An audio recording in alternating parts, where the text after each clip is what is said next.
안녕하세요. 칠기조날입니다. 오늘 소개할 책은 쫓기듯 인생을 살지 마라. 인생을 숙제처럼 살지 않기로 했다. 지은이는 웃다. 발행은 타산북스입니다. 사람은 본디 불완전하게 태어난 이상 완벽하게 인생을 살아갈 수는 없습니다. 불안, 애정결핍, 열등감 등 나 자신을 힘들게 만드는 일들은 삶을 더욱 버겁게 만듭니다. 이 책은 상담 심리사인 저자가 삶의 무게가 힘들어하는 이들에게 건네는 다정한 마음 처방 책인데요. 열심히 사느라 외면했던 자신의 내면과 그동안 스스로를 얼마나 힘들게 했는지 돌아보고 그런 나를 있는 그대로 사랑하며 삶의 여유를 되찾는 방법을 알려주고 있습니다. 때로는 친구처럼, 때로는 스승처럼 건네는 저자의 다정한 마음 처방이 특별한 이유입니다. 저자는 우리 안에는 다 미숙이가 있습니다. 나이가 들어 80살, 90살이 되어도, 아니 인간이 죽을 때까지도 마찬가지입니다. 그러니까 내 안의 미숙이는 그대로 안아줘야 합니다. 라고 말합니다. 미숙한 나를 솔직하게 마주하고 있는 그대로 받아들이면 그대로의 나로 살아갈 힘이 생깁니다. 그 과정에서 화가 나기도 하고 부끄럽기도 하고 깊은 슬픔에 빠지기도 합니다. 하지만 그렇게 자라난 힘은 그 무엇으로도 대체할 수 없는 나를 지탱하는 단단한 바탕이 됩니다. 그것이 나다움을 즐기며 성장할 수 있는 힘이 되는 것입니다. 눈치 보고 타인의 인정에 집착하고 쉽게 상처받는 나 역시 평생 안고 가야 하는 나의 일부입니다. 그런 나를 사랑할 때 우리는 행복해집니다. 제게는 현재 내 마음 상태를 진단하는 가면성 우울 체크리스트부터 자책하는 습관을 버리는 6가지 방법, 애정결핍의 3가지 유형과 극복법, 나를 해치는 완벽주의와 살리는 완벽주의의 차이, 피할 수 없는 시련을 견디는 기술, 정체성을 찾는 가장 쉬운 3가지 방법 등 당장 실천에 옮길 수 있는 처방들이 담겨 있습니다. 자, 그럼 지금부터 잠시 책 속으로 들어가 보겠습니다. 오늘도 책 읽기 좋은 날과 함께 좋은 시간 보내세요. 구독, 좋아요는 사랑입니다.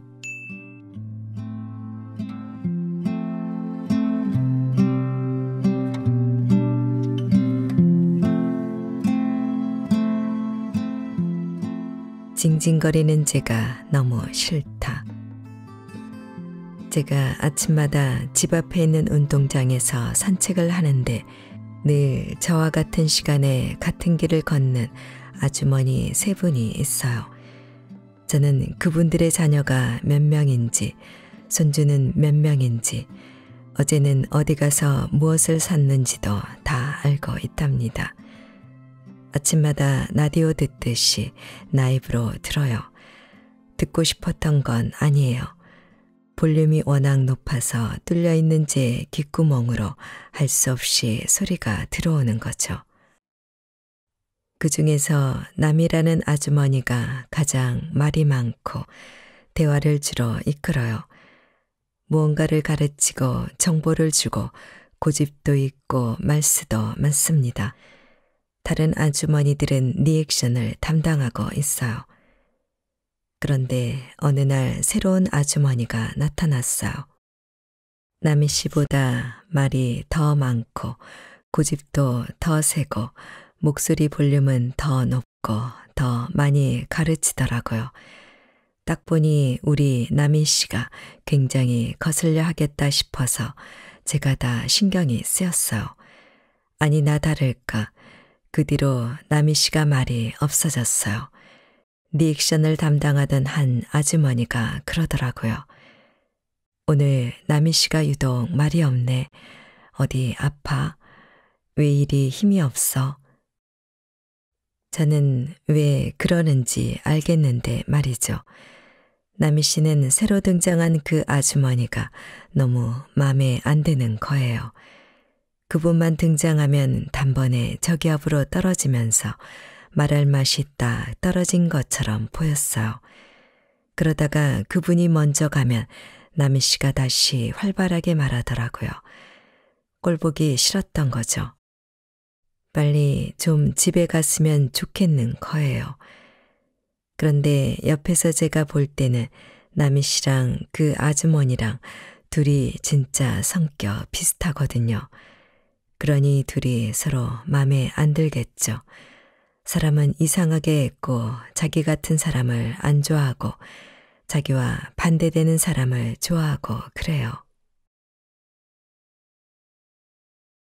외면하고 싶은 내 모습. 유독 예민하게 거슬리는 사람이 있을 거예요. 그야말로 꼴보기 싫죠.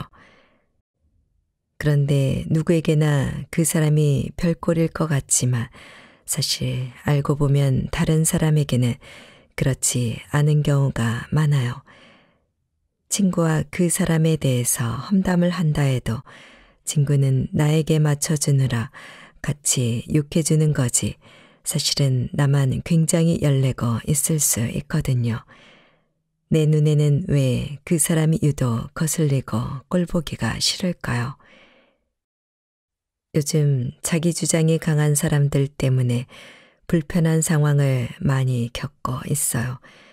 화가 나고 자책도 하고 불안장애까지 오는 지경이 되었습니다.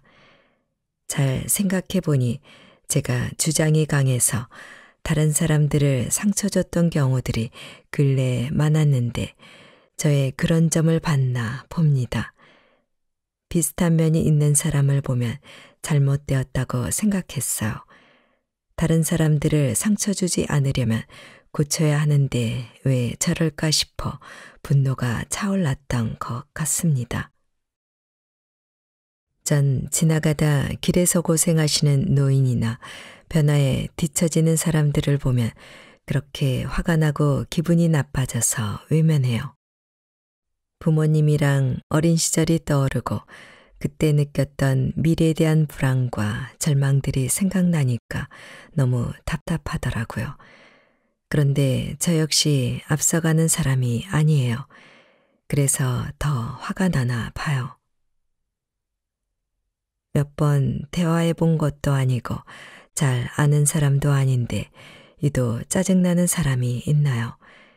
다른 사람은 그 정도로 열내지 않는 것 같은데 나만 그러는 거라면 왜 그러는 걸까요? 무의식을 연구한 심리학자 칼 융은 이와 관련해 그림자라는 개념을 소개했어요. 그림자는 언제 생기죠? 사람의 앞에 빛이 있을 때 뒤로 그림자가 생겨요. 사람에게는 누구나 되고 싶은 모습이 있어요. 현재보다 더 나은 내 모습과 더 나은 미래를 꿈꾸면서 발전하고 싶어 합니다. 그래서 우리는 빛을 따라 빠르게 달려가요. 즉, 부족한 점은 고치려고 하고 좋은 점은 개발시키려고 하고 이것저것 배우고 노력해요. 그런데 그렇게 빛을 향해 가다 보면 자연스럽게 그림자가 드리워요. 어디에 생길까요? 나의 뒤에요. 뒤에 있기 때문에 나는 나의 그림자를 보지 못합니다. 앞에 있는 빛만 보고 바쁘게 달려갈수록 더욱 그렇죠. 빛이 강할수록 그림자도 깊어집니다.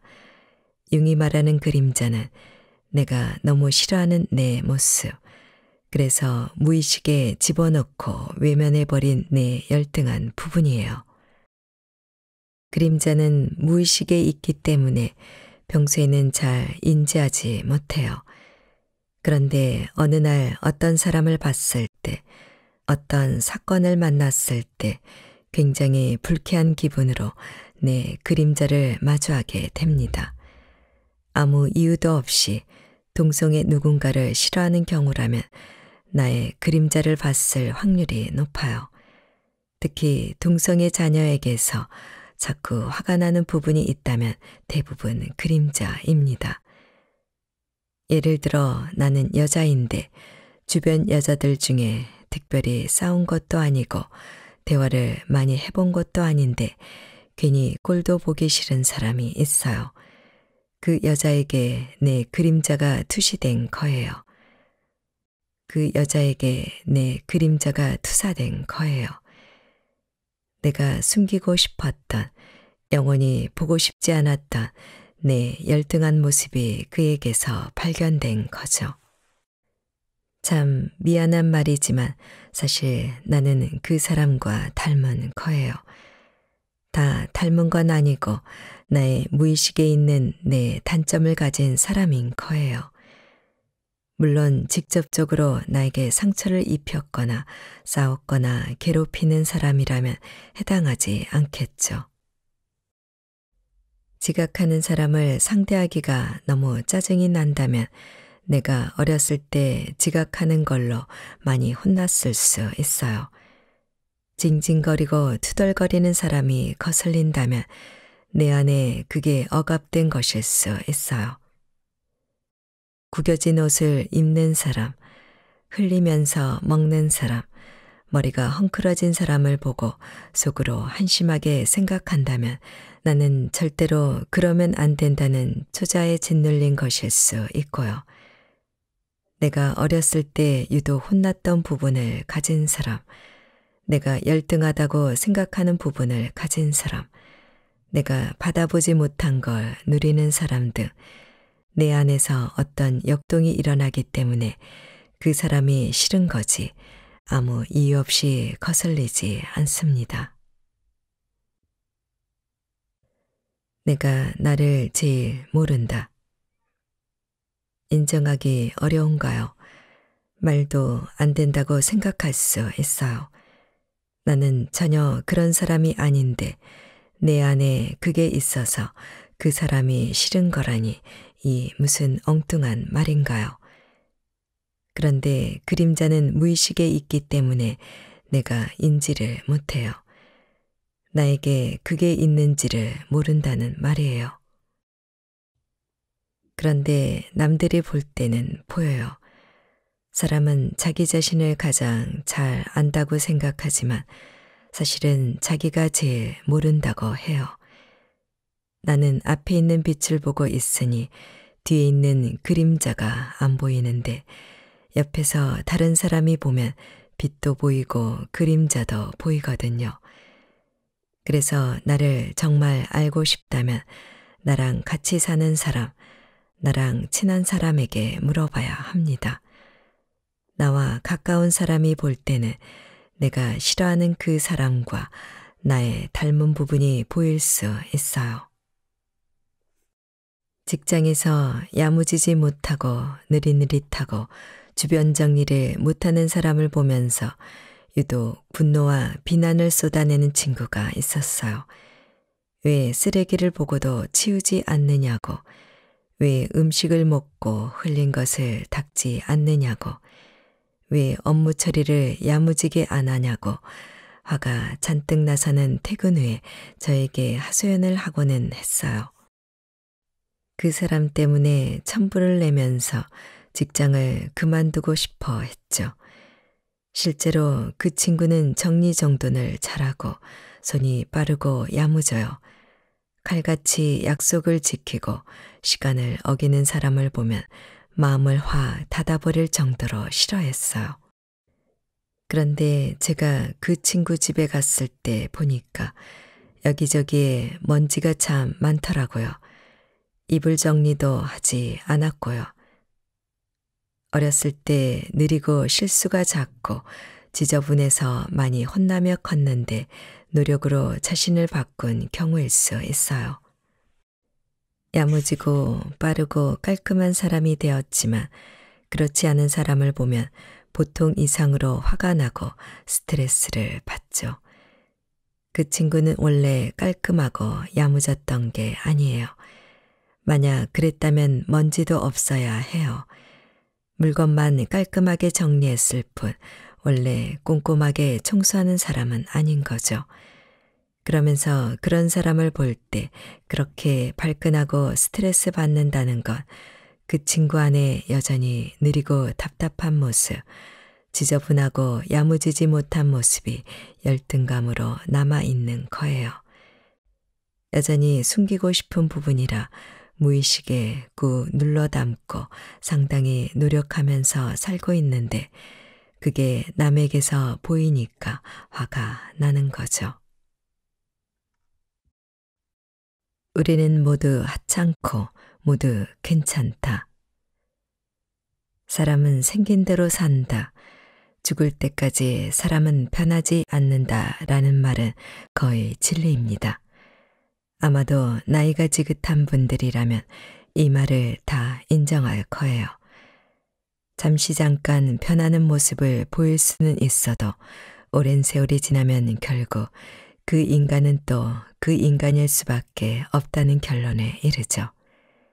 저도 아주 동의하는 바입니다. 본성은 달라지지 않을지라도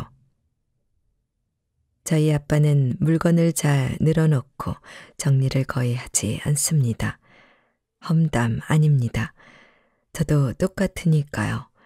자폭입니다. 그런데 저희 엄마는 그와는 완전 반대로 청소 자격증이 있었다면 1급을 땄을 법한 청소의 여왕이에요. 제가 어려서부터 가장 자주 혼난 이유도 바로 그 청소 때문이었고 그 깔끔함에 저희 아빠도 살아남기 어려웠습니다. 청소의 여왕에게 굴복하지 않으면 살아갈 수 없었어요. 그런데 아빠가 이제 70살쯤 되시니 엄마보다 청소를 잘합니다. 가끔 저희 집에 오시면 더럽다고 혀를 내두르시기도 해요. 다 아빠 유전이구나. 다 아빠 잘못이구나. 그래도 난 이 정도는 아닌 것 같은데 하시며 자책 아닌 자책을 하고 씁쓸해 하시죠. 그 모습을 보는 저는 약간 어이가 상실됩니다. 저분이 언제부터 저랬을까? 나이가 들어 여성 호르몬이 나와서 저렇게 깔끔해진 걸까? 다른 사람도 아니고 아빠가 내 집을 보고 더럽다고 할 수 있는 건가 싶죠. 이제는 엄마가 옷을 늘어놓으면 아빠가 정리합니다. 이런 것을 보면 정말로 사람은 죽을 때까지 변하지 않는다는 말이 맞는 걸까 싶어요. 저희 아빠는 변해도 너무 변했거든요. 누가 보면 태생부터 깔끔했는 줄 알 정도로요. 어떤 70살 된 남자가 매일 청소기를 돌리고 입을 털고 엉덩이로 주저앉아 손걸레질을 하고 설거지를 하나요? 아빠의 셋 딸은 어느 날 아빠에게 물었습니다. 아빠, 어떻게 이렇게 사람이 변해? 이제 집이 더러운 게 보이는 거야? 더러운 게 이제 싫은 거야? 아님 청소가 즐거워진 거야? 아빠의 대답은 역시나 또 한 번 인생 불변의 진리를 깨닫게 해주었습니다. 아니, 나는 아직도 왜 청소를 해야 하는지 모르겠어. 왜 물건을 정리해야 하는지 이해가 잘 안 돼.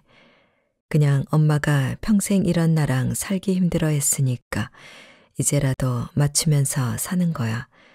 늙어서 엄마한테 잘 보여야지. 계속 옛날 모습으로 살면 이제 갈 데도 없어. 그럼 그렇지. 사람 안 변합니다. 역시 저랑 똑같아요.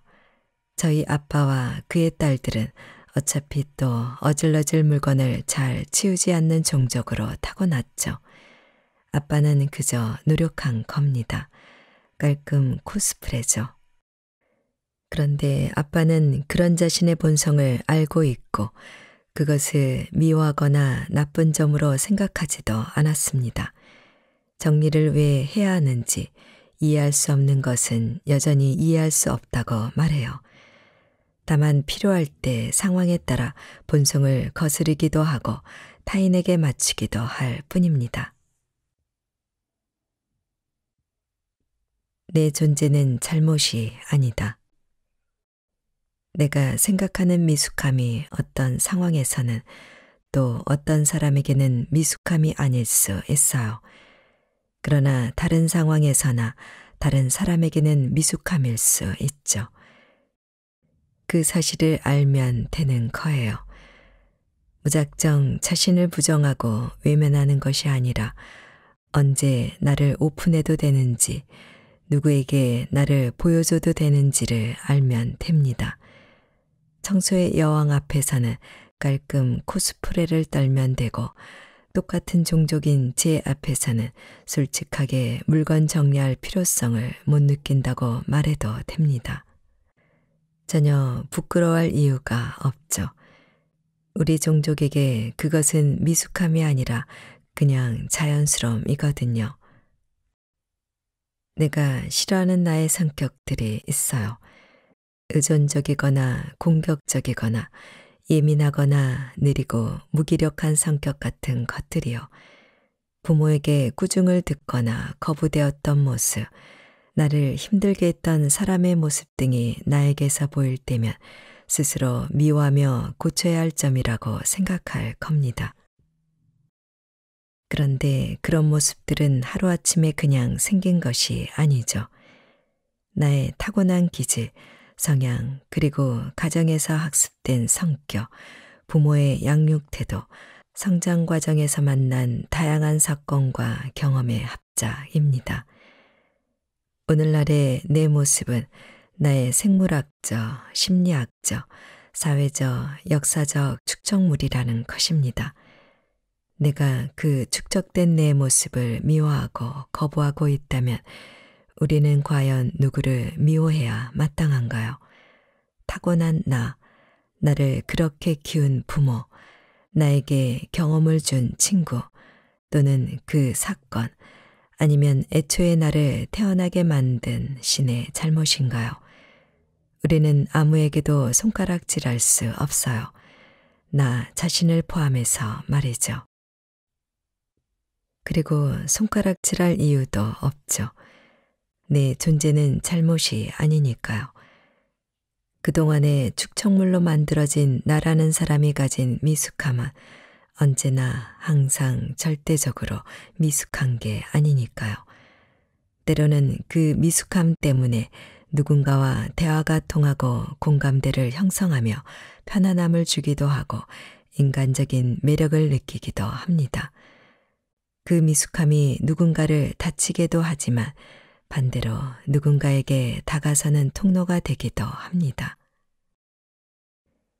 그래서 미숙함은 버리고 가는 게 아니라 담고 가는 겁니다. 품고 데리고 끌어안고 내 모습 그대로 가는 거예요. 사람은 안 변하죠. 진짜 안 변합니다. 자기 본성을 거스를 수 있는 인간은 없을 겁니다. 그런데 그 본성을 품고 때에 따라 상황에 따라 활용하고 조절하면 그게 바로 성숙함입니다. 거북이가 자신의 느린 기질을 미숙하다고 느껴서 버렸다면 토끼는 경주하던 중에 잠들었을 리가 없습니다. 토끼가 중간에 잠을 자지 않았다면 애초에 빠른 종족으로 태어난 토끼를 거북이가 이길 방법이 없습니다. 거북이는 느리지만 성실하고 꾸준한 자신의 본성을 살렸고 꾀를 부리며 자신의 빠름을 뽐내는 토끼의 본성을 역으로 이용했어요. 그게 바로 성숙함입니다. 내가 미숙함이라고 생각하는 것 이면에 있는 성숙함을 활용하고 내가 성숙함이라고 자부했던 것 이면에 있는 미숙함을 기억해 주세요. 나와 타인 모두를 그런 눈으로 본다면 나를 포함해서 세상 누구도 비난받을 사람 없고 쓸모없는 사람 없습니다. 모두 활용하기 나름일 뿐이죠. 그래서 인간은 모두 하찮고 모두 괜찮습니다. 나는 참 별것도 아닌데 한편으로는 엄청 별거고 너도 똑같이 그렇습니다. 누구의 미숙함에 손가락질을 할 수 있겠어요. 그런데 우리는 왜 이렇게 나 자신을 다그치고 꾸중하는 걸까요? 세상에 나쁜 성격은 없다. 자기 자신이 마음에 안 드는 사람들은 특히나 자신의 성격을 문제시합니다. 너무 소심하다, 소극적이다, 수줍음이 많다, 다혈질이다, 참을성이 없다, 얌전하다, 나댄다, 공격적이다 등등 다양한 성격을 각자만의 이유로 싫어합니다. 얌전한 사람은 활발한 사람을 부러워하고 좋게 생각합니다. 활발하고 말이 많은 사람은 조용하고 신중한 사람을 부러워하고 좋게 생각합니다. 타고났기에 더욱 귀한, 애초에 나쁜 성격이란 건 없습니다. 그러나 우리는 자신의 성격에서 문제를 끝없이 찾아 고치려 들고 성격 그 이상으로 자신의 존재를 한심하게 여기고는 해요. 성격은 성격이고 나는 나인데 성격을 나와 동일시하는 경우가 많습니다. 성격은 나를 이루는 많은 구성과 내용 중 하나예요. 당근, 양파, 햄은 볶음밥에 있는 여러 재료 중에 하나지 볶음밥 그 자체가 아닌 것처럼요. 그런데 그 재료 하나를 바꿔보고자 집착하고 붙잡혀서 살아가면 많은 에너지를 뺏기고 자기 혐오를 느끼게 돼요. 물론 성격이나 성향이 아니라 의학적 병리로 구분되는 성격장애라면 많은 통찰과 치료가 필요하겠지만요.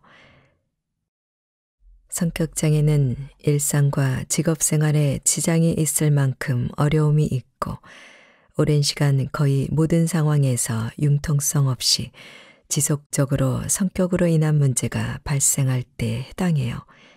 그것도 진단 기준에 부합해야 하고 전문가와의 면담을 통해서 진단받는 것이기 때문에 자신을 쉽게 성격장애라고 생각해버리면 안 됩니다.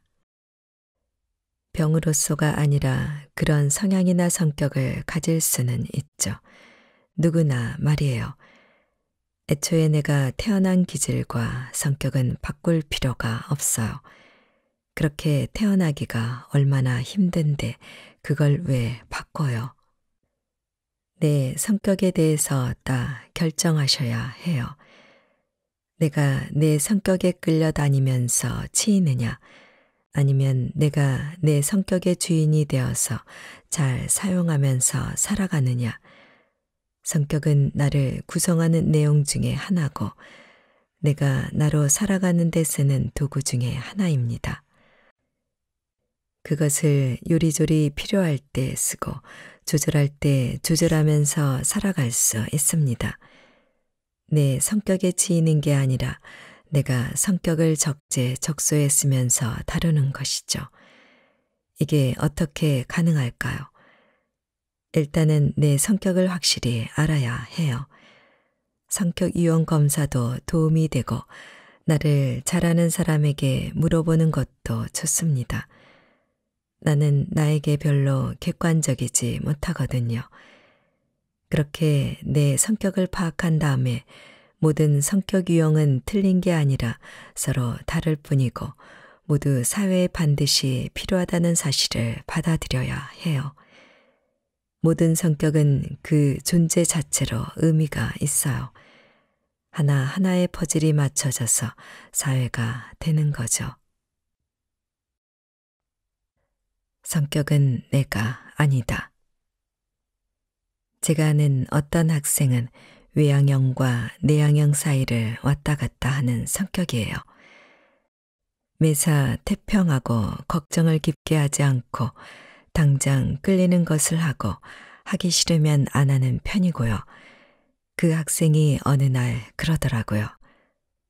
저는 천하태평하고 쉬엄쉬엄 여유 있는 성격인데 저랑 같이 동아리 하는 언니는 뭐든 열심히 하고 열정이 넘쳐요. 그 언니를 보고 있으면 상대적으로 제가 게을러 보여요. 제가 이렇게 살아도 될까 하는 생각이 들어요. 그래, 그런 생각이 들 수 있겠다. 내가 볼 때 그 언니가 훌륭해 보여. 네, 참 대단한 사람인 것 같아요. 반면에 저는 너무 생각이 없는 것 같고요. 세상에는 에너지가 큰 사람이 있는데 무슨 일을 처음 진행할 때는 그런 사람들의 큰 에너지가 필요하지.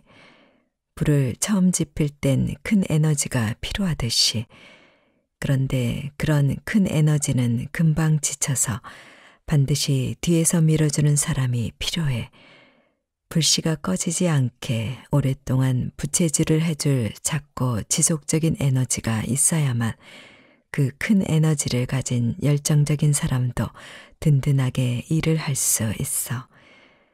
내가 봤을 때는 내가 바로 그 역할을 하는 사람인 것 같은데 너는 게으른 게 아니라 작고 지속적인 에너지인 거지. 다만 앞에서 리드하는 큰 에너지가 아닐 뿐인 거야. 그러나 세상에는 너와 같은 사람이 반드시 필요해. 리더보다 더 많은 숫자로 필요하지. 다시 한번 말하지만 세상에는 나쁜 성격이 없습니다. 어떻게 활용하느냐, 어떻게 다루느냐, 어떻게 받아들이냐의 차이가 있을 뿐입니다. 나쁘게 다루고 활용하면 나쁜 성격이 되는 거겠죠. 칼이 사람을 살리고 음식을 만드는 데 쓰이지만 때로는 사람을 죽이고 해치는 데 쓰이기도 하는 것처럼요. 내가 어떻게 쓰느냐에 따라 좋은 성격도 되고 나쁜 성격도 되는 거지. 그 자체로 나쁜 성격은 없는 겁니다. 그러니 내 성격 안에 나를 가두고 내가 그런 사람이라서 쓸모없다고 생각하며 위축되고 자책할 필요 있나요? 성격은 내가 아니라 내가 쓰는 도구일 뿐인데요.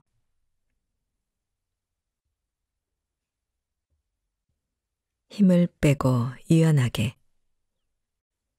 힘을 주지 않고 사는 인생은 어떨까요? 굉장히 유연한데 중심에는 그 무엇에도 흔들리지 않는 강력한 힘이 있습니다. 그 힘은 내가 억지로 쓰는 게 아니에요. 내가 나를 부여잡기 위해 힘을 쓰는 게 아니라 원래부터 장착되어 있었던 것처럼 중심을 잡아주는 무거운 주가 하나 있는 느낌입니다. 그런데 그 주는 굉장히 유연해서 넘어졌다 일어섰다를 반복하며 앞뒤로 왼쪽 오른쪽으로 자유자재로 움직입니다. 그러나 절대 중심을 벗어나지 않아요. 이것이 바로 힘을 빼고 사는 여유 있고 융통성 있는 사람들의 모습입니다. 이것은 돈을 많이 벌고 높은 지위에 올라 흔히 사회적으로 성공했다고 하는 것과는 전혀 별개의 개념입니다. 남들이 보기에 별거 아닌 직업과 영이 별로 붙어 있지 않은 통장 잔고를 가지고 있다고 해도 이들은 딱히 남을 부러워하지도 않고 남을 비하하지도 않습니다. 모두가 동등하고 가치롭죠. 계획에 맞게 착착 살 수 있는 사람이 얼마나 있을까요? 저는 없다고 봐요. 인생은 아무도 몰라요. 당장 내일도 무슨 변수가 있을지 우리는 아무것도 몰라요. 사람의 마음은 수시로 바뀌고요. 행복한 사람은 그때마다 자신이 하고 싶은 걸 하면서 자기 실현을 해요. 저의 5가지 직업 중에서 뭐 하나라도 제가 계획해서 된 게 없어요. 그냥 살았는데 여기 있어요. 그때그때 하고 싶은 걸 했을 뿐이에요. 즐기면서 최선을 다해 주어진 삶을 살았을 뿐이에요. 파도라는 변수를 즐긴다는 것. 우리가 촘촘하게 계획하는 이유는 실패할까봐 불안해서 그래요. 준비성이 철저하다는 건 실패와 손해를 최소화하겠다는 거죠. 물론 장점도 있어요. 대비하면 리스크가 줄어드는 건 사실이니까요. 대신에 만약 계획한 대로 안 되면 좌절이 심해요. 다시 일어서거나 다시 무슨 꿈을 꾸기가 힘들어져요. 준비가 철저했던 만큼 희생하기가 힘들어져요. 파도 타기를 했는데 각 잡고 열심히 수영을 해보세요. 즐기기는커녕 굉장히 에너지 소모가 심하고 육지에 도착하기도 어려워요. 파도를 탈 때는 몸에 힘을 빼야 합니다. 구명조끼를 입거나 튜브 하나만을 끼고 유유자적하며 파도에 몸을 맡길 때 파도를 즐길 수 있는 거잖아요. 파도 타기는 나와 파도의 합작이지 내가 파도를 통제할 수는 없어요. 세상을 살아간다는 건 세상과 나의 합작이에요. 그 중에서 내가 통제할 수 있는 건 생각보다 별로 없어요. 성숙한 어른은 이것을 받아들일 줄 알아요. 인생은 내 뜻대로 할 수 없구나. 이건 어쩔 수 없는 거구나 하고 힘을 뺄 줄 알아요. 그리고 오히려 튜브 하나만 끼고서 그 파도의 변수와 업다운을 즐기죠. 그러니까 미래를 설계하고 결정할 때 너무 힘을 주지 마세요. 힘을 빼고 주어진 상황과 그 순간에 내 마음을 따라서 성실하게 파도를 타다 보면 어느 순간 멋진 땅에 다 있을 거예요.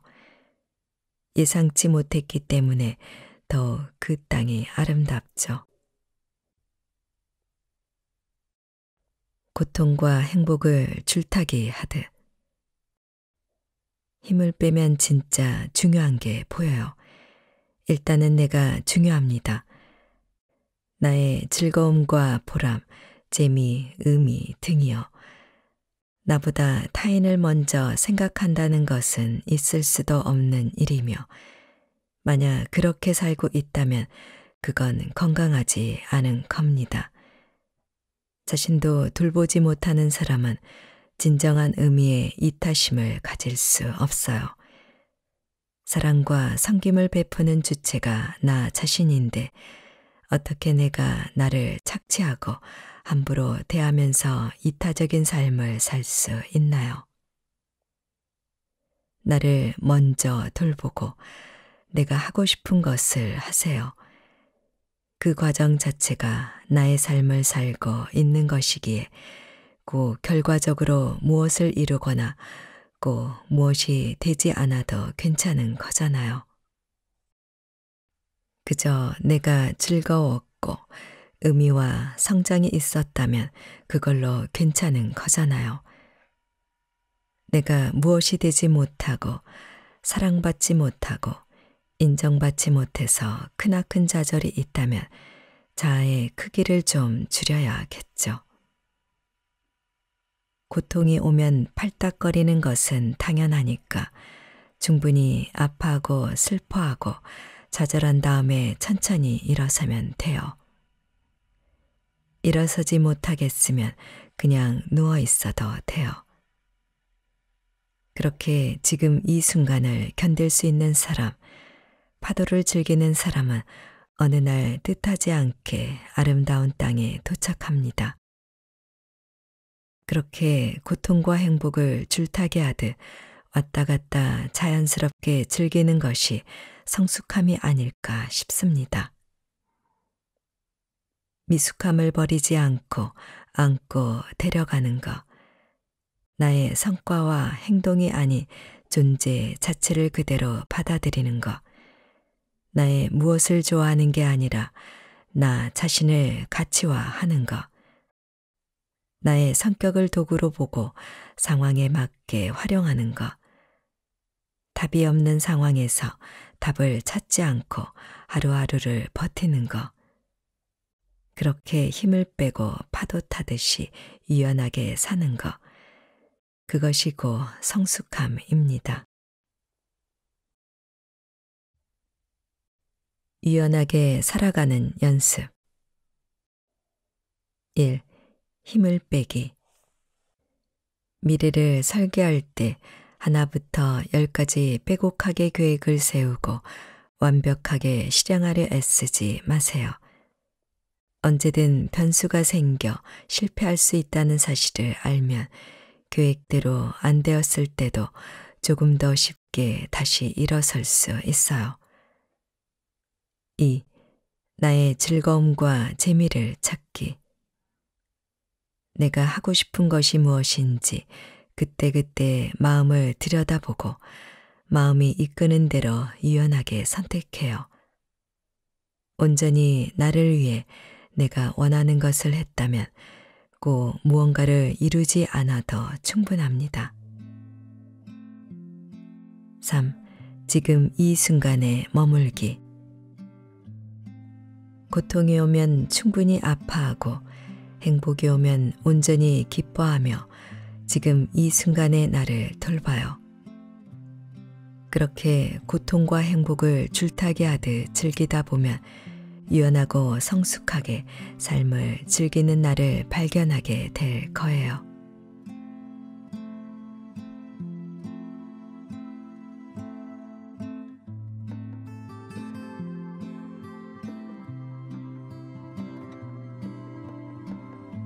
책 읽기 좋은 날 오늘은 인생을 숙제처럼 살지 않기로 했다를 보내드렸습니다. 감사합니다.